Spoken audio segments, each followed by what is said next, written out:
Hi, Doc. Long time. Well, hi, Melanie. ¿Cómo estás? Sitting out there in Muy the bien. sun? Right I on. am. Enjoying the weather. All right. Yeah, I saw it must have been nice early this morning, but I saw my daughter without working out, and Yeah, we do the share thing on the watch, and yeah. It's been beautiful. The weather's been really nice in Miami. so I figured it had to be nice for her to be out that early.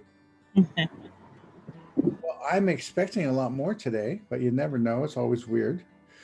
I'm going to get started. Last week we had like 5 people in here, 6 people, and then I saw we had over 100 views. So it's like everybody waits until after it's over with to go ahead and get in here and watch. And Melanie, you've been here in the past. Um, so how you doing? Are you're one of my superstars. I'm doing great, Doc. I'm hoping to get on stage to compete sometime in June. Right on. My So you are first, doing awesome. yeah, yeah. So So I'm what's your total weight loss right now? I'm at 157, 157. And so So I started with you. That's 70 or almost 70 pounds. 70 pounds. Yeah, I love that number. I've been getting a lot of yeah, yeah, 70s. I've been getting yeah. a ton of 70s lately. That's great. You know what I want to do is I want to do an interview with you to help out the other people. Okay. Perfect. And I I like love it that. too that you're in there and you're getting beefed up and everything. And that's awesome. Yeah, yeah. Well, I'm going to get started today. I'm talking about the Hope Bridge. The Hope Bridge is all about, being on one side of the canyon, getting onto the other side of the canyon. And how do we do that? And so many of us have no idea. And that's really the biggest problem. The biggest problem is as you know, I talk to dozens of people every week. And I always ask them, well, what do you want? They have a pretty good idea. And then I ask them, well, what's getting in your way? And they just kind of go silent. And what's getting in their way is that they don't know how to get there. You don't know how to get there. And once you start getting into your late 40s, 50s, 60s, and beyond, it's all about your hormones. All right, it's all about your hormones. And you know, I learned it the hard way, just like anybody else. All of a sudden, when I was in my 50s, I started feeling, I don't know, I don't want to call it depressed, but low. I started feeling like, hey, what happened to old positive, Doc? Where'd he go? And I started, I tested my hormones and found out that, my hormones had creeped down very slowly but very lowly at the same time. And that's when I, really got into it. And of course, then Vicky went into menopause early at 42, and all kinds of things started happening to her. And to me, it was primarily just a loss of energy, a loss of virility, a loss of verve. I wasn't me any longer when it came to my hormones. And so with Vicky, of course, with women, it deals with weight and sleep and anxiety and depression and loss of drives and loss of energy. And so the secret, as I talked about in last week's workshop, was to find out where you're at, and not the conditions. The weight, the anxiety, the depression, the loss of interest in your drives, the loss of energy are all conditions. What you want to find out when you think about where you are has to do with where are you emotionally. And everybo's different. With me, it was just, when I went into my 50s, all of a sudden I just felt, it was like, I felt like lazy. I felt like just I don't know what you would call it, a blob. I just felt like there wasn't anything in there. Just like everything was kind of melting down. And the emotion that I had with that was, similar to being sad. It was like, really, is this what being older is about? Was Vicky, it was being, gaining weight, not being able to sleep, having stinking thinking. But the emotion that, she was having was frustration, because, Vicky was a nurse and a nutritionist, and she knew what to do, and nothing was working, nothing at all. She tried everything. And that's when she finally came to me after going to a couple of doctors and asked me to help her. And that's when I realized there wasn't any help out there. And so, I really dove deeply into our hormones and what we're going to do in the third act, and that's what I've become, the third act coach. And we're going to talk about that today. Um, there's something, Melanie, I don't think you got, was what I call an affirmation contract, but today we're going to expand on the affirmation contract. And we're going to talk about more about, the words in your mind, the words that you think that affirm who you want to be. Okay. And so today I'm gonna jump right into it. Okay. As Vicki always says, Dave, just tell me what to do. Don't beat around the bush. And so that's what I'm gonna do. I'm gonna jump into it. You might want a pin, because there's gonna be 4 things that you want to put into your affirmation. Now, many of my affirmations are 3. In my courses, you're going to run into 3.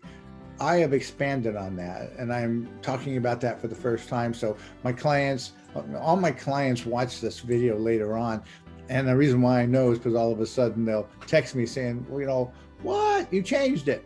Well, you got to remember, some of these courses were written 15 years ago. And so, yes, I do update them.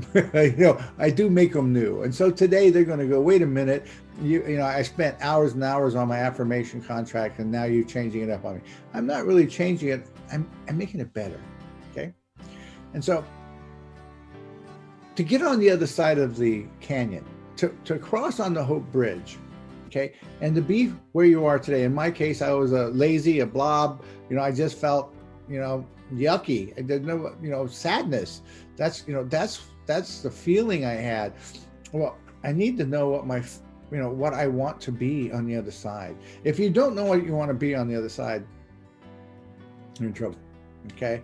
It's like, me going to Miami without a map, think how we have GPS nowadays. I don't know why I don't know how we did it beforehand. It seems like, wow, even now I just go to a restaurant across town. That's crazy. But it's just it's become part of our life. I don't need to memorize things anymore, unfortunately, but there's a lot of other things I need to memorize.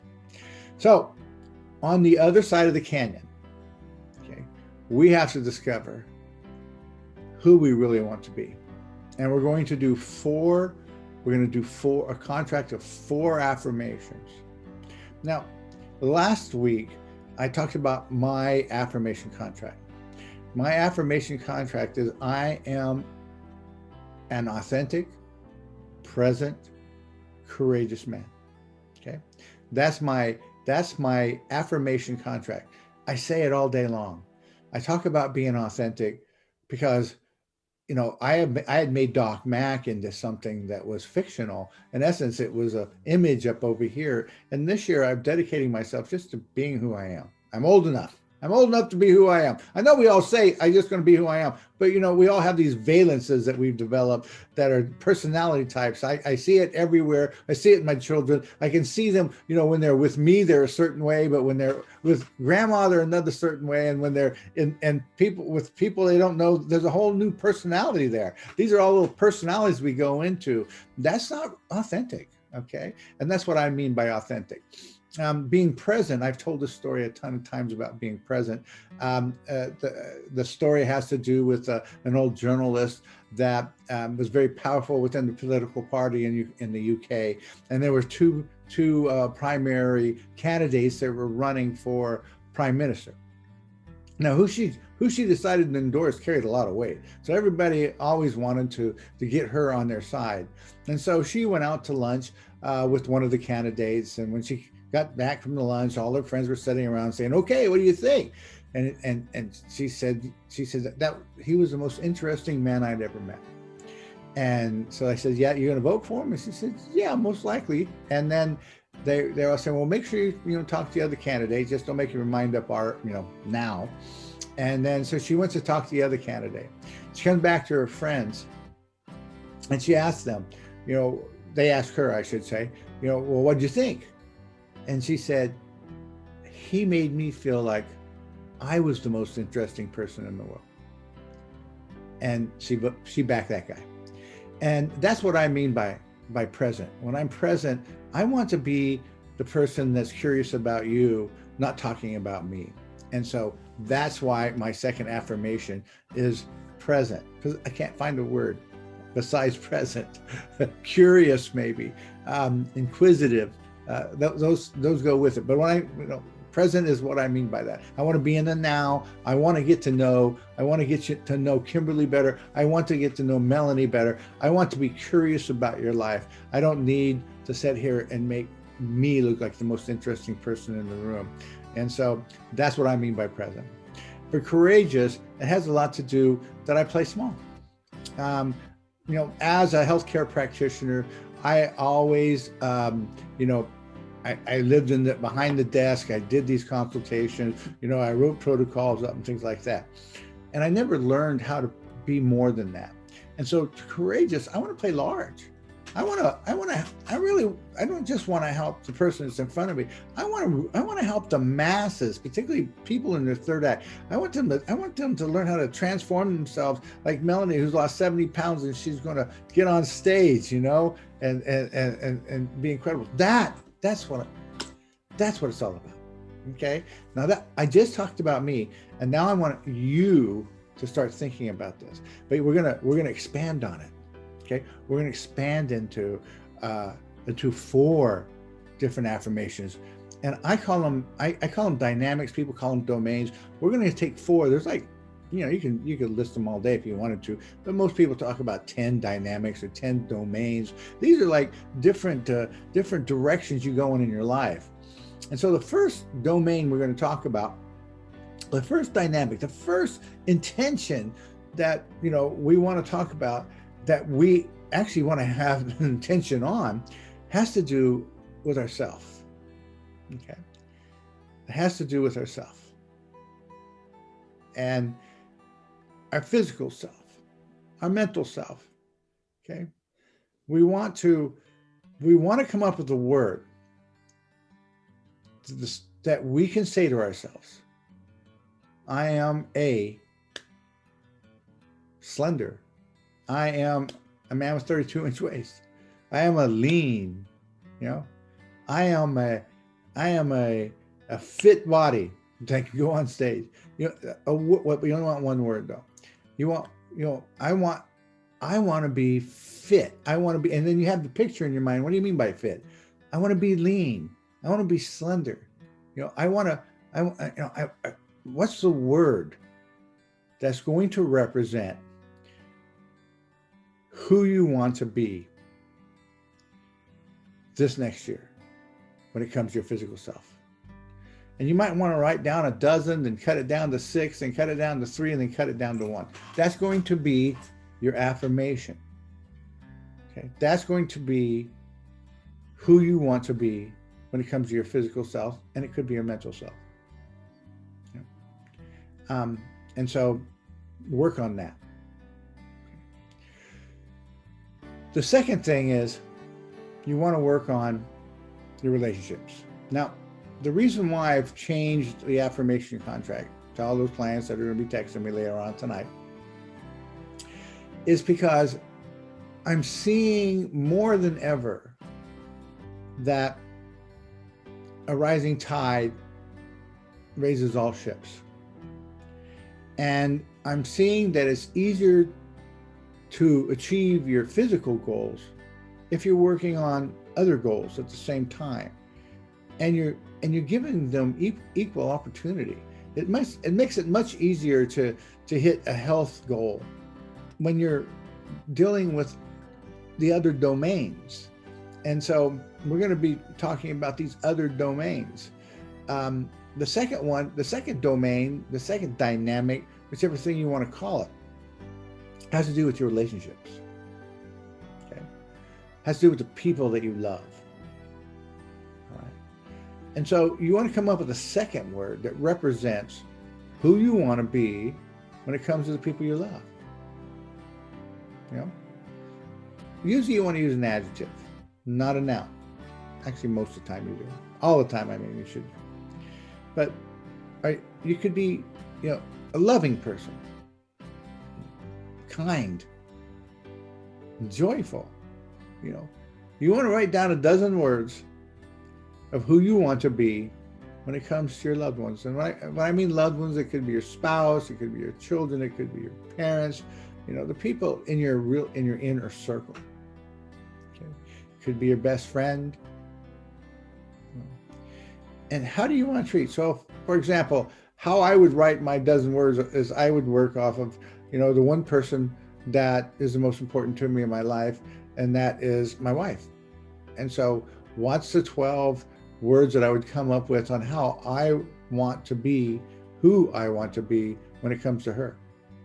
Then I'm going to take those 12, I'm going to turn them to 6. I'm going to take those 6, turn them into 3, and then I'm going to take those 3 and turn it down to 1.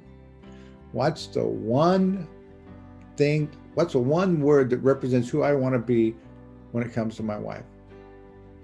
Okay.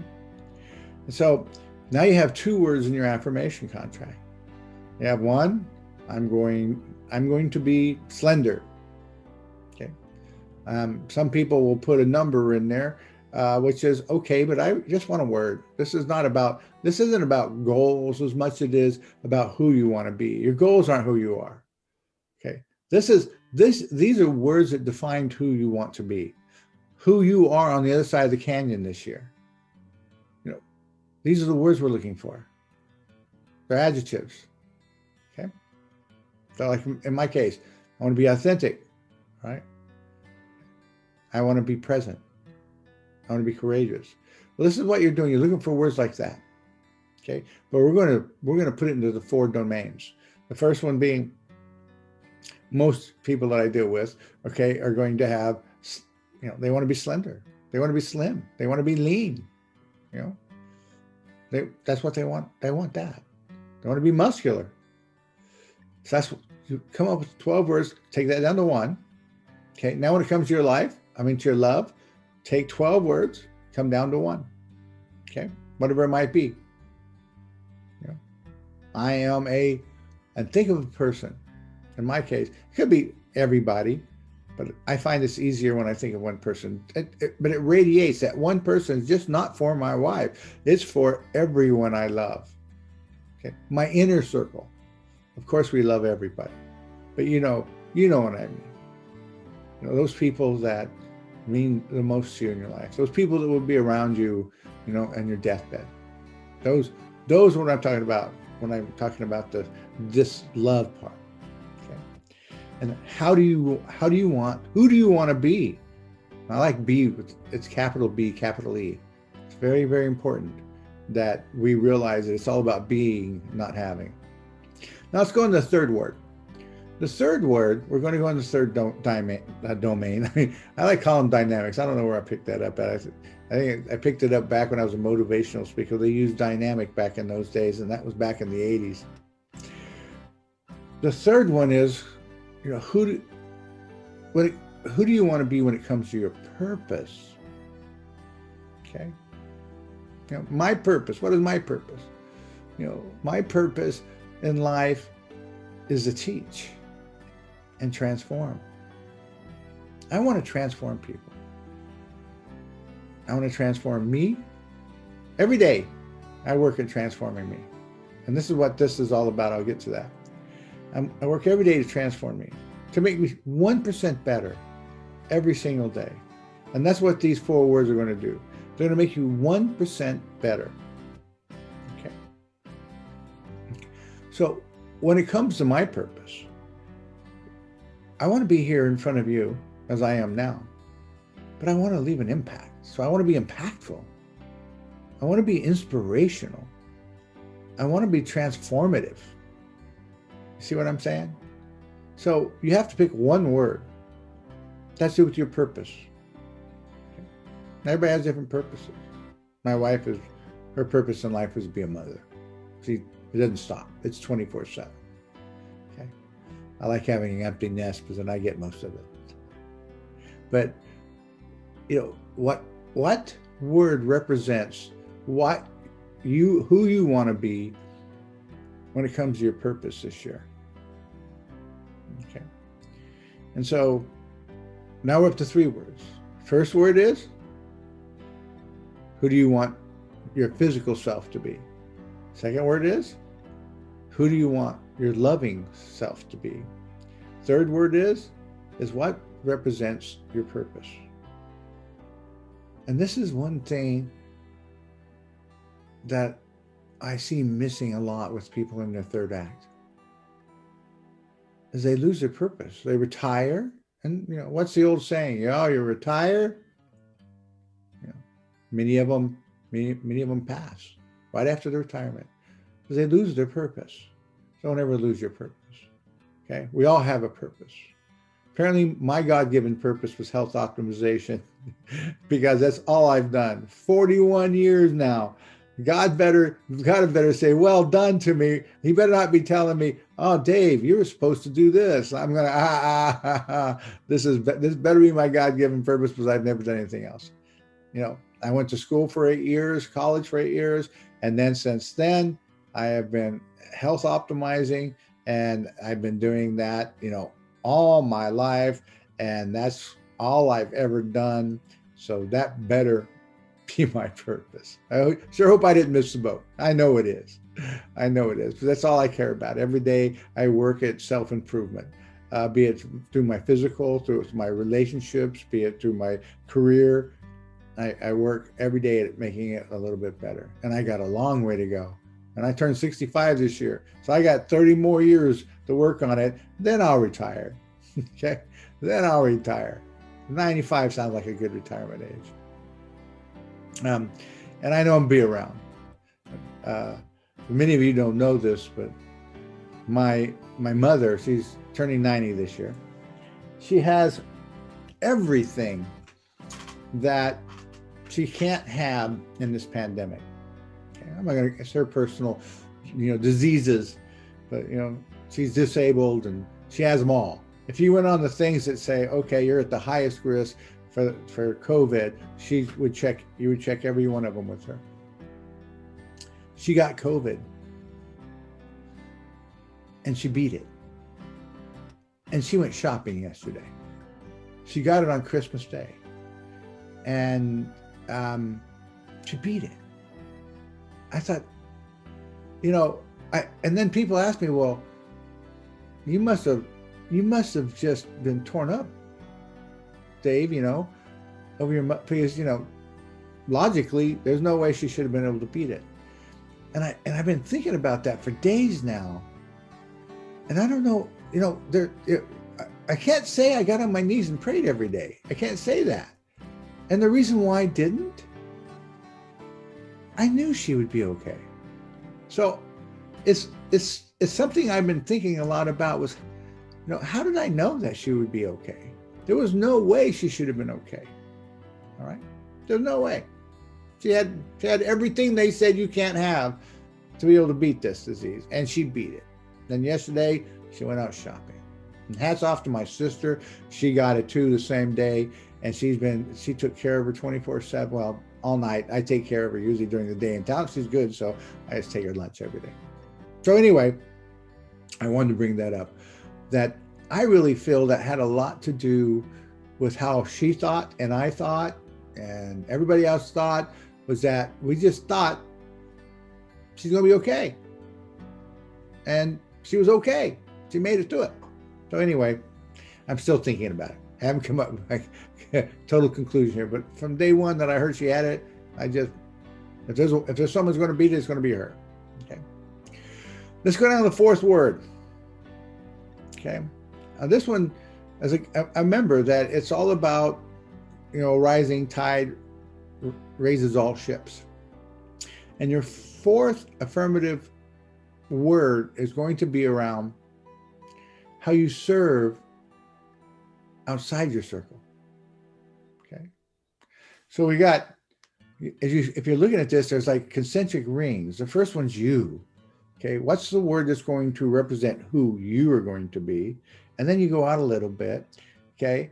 And what's the word that's going to represent the inner circle?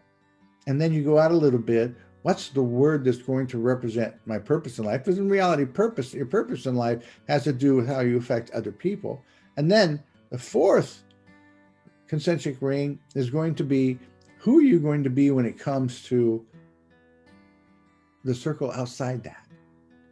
Your community, okay? your country, your world. Okay? Who are you going to be in that outer ring? Okay. What are you going to give? What's your charity going to be? How are you going to be authentically giving outside of yourself, your relationships, your purpose, your career? This next ring, what's the one word? What's the one word that represents who you're going to be when it comes to that? Because, we're all learned that true happiness comes from giving. True happiness comes from being charitable. That's something I learned from my mom. My mom literally gave the shirt off my back. I remember being down in Mexico in the Yucatan Peninsula. I was about 12 years old. I think I was in 7th grade, so 12 or 13 years old. I had my favorite shirt on. I'm walking down through this little bitty sugar town in the middle of the jungles there in the Yucatan Peninsula. And some of you, most of you aren't old enough, but we used to wear a Nehru shirt back in those days. It was a gray, it was a gold collar, and it had a gold thing came down there. And I'm walking around town with this. And some young boy, younger than me, was talking to my mother and talking to him about how he loved my shirt. My mom literally took my shirt off and gave it to him. And I was pissed. That was my favorite shirt. But she did me a favor, because I wore that shirt in my 7th grade picture in my yearbook. That was the ugliest damn shirt you ever saw. I remember showing that to somebody, and I'm not even smiling. I'm like this. And I remember someone saying, "You look just like the president of Mexico." And I remember I think, unfortunately, I took that picture with that shirt on, but I learned from my mother that stuff is just stuff. And other people, when you give it away, other people will enjoy it much more than you ever thought you would. And so she did that my entire life. She still does. And it irritates me still to a little bit, because like someone will go into her house and they'll say, "Oh my gosh, that's a lovely necklace." Guess what she does? She takes that necklace off and gives it to them. So it's just, and I kind of like go, "Mom, I gave that to you for your birthday," but that's just how she is. She gives. That's what we're talking about here in this fourth word. Okay. What word is going to represent this 4th concentric circle on how you're going to serve people? Okay. And so those are it. 1, what word represents who you're going to be when it comes to your physical or mental self? 2, okay, what word represents your relationships, people you love? What word represents your purpose, your career? What word represents the outer circle, the people that you really don't need, that you really don't know, but you're going to affect in a positive way? So come up with 4 words. This is very important to get across the bridge of hope. Okay. So we want to know clearly, with complete clarity, what's on the other side of the bridge. It's going to make it so much easier. You'll get there so much faster by knowing exactly who you want to be in those 4 domains. Okay. So we're just getting started. There's going to be a whole lot of stuff. Just remember, it's all about your hormones when you start, as you start aging. Your weight is going to reflect how well your hormones are balanced. How well you sleep is going to reflect how well your hormones are balanced. Okay. Your anxiety, depression is going to be completely affected once you get into your 3rd act with how well your hormones are balanced. Your internal chemistry is what I'm talking about here. And then, you know, your interest in pleasurable things, your energy level, your moods are all going to be reflected by your internal chemistry, by your hormones. Any questions? Melanie's been on a lot of these. She knows there's never any questions, are there? So anyway, I am so glad to be here. And I'm glad, you know, I know we didn't have a big showing today, but invite your friends. This is totally okay to invite all your friends. This is my purpose in life. I will keep doing this. I've done it when there was no one in the room. I've literally done it when there was no one in the room. And I went to completion because I do realize that many people are working. And so they watch it later. Nearly every one of my clients will see this by tomorrow morning. In fact, I'll be getting texts later on where, you know, where is it? Where'd you put it? And so I'll be here even if there's no one here. So I want you to make it an awesome day. I want you to work on those 4 words. Now, this is how it works. When I think of something negative, especially about myself, I say those 4 words. Right now I say 3, okay? I am an authentic, present, courageous man. I push out the negative things that I'm saying about myself. You know, God, I'm fat. Or, you know, God, I'm lazy. Or God, I'm, you know, I don't have my priorities right. If I say something that isn't conducive to where I want to be and who I want to be, then I push them out of my mind by using my affirmation contract, which will be changing. I'm going to change it to these 4 different things. And this is what's going to move in the future. Is going to be 4 words that represent my 4 domains. So again, God bless you. When you think something negative about yourself, say your affirmation contract, push the negative thinking out of your head, replace it with who you want to be. I'll be back next Tuesday, 9 o'clock Pacific time. Invite your friends. I want more and more people in here every week. Okay. All right, Doc. Have a good one. You too. Make today awesome. Sir.